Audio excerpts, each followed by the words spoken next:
মধ্যবিত্ত ঘরের ছেলেরা পকেটে হাত দিয়ে হাঁটে স্টাইল করার জন্য নয়, পকেটে রাখা 50 টাকা যেন হারিয়ে না যায় তার জন্য।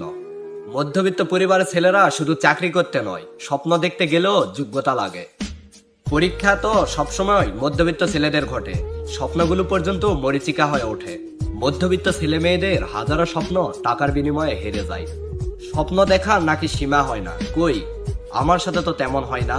মধ্যবিত্ত ছেলের যখন অকাল মৃত্যু হয় তখন আত্মাটা মুচকি এসে বলে বেঁচে গেছি।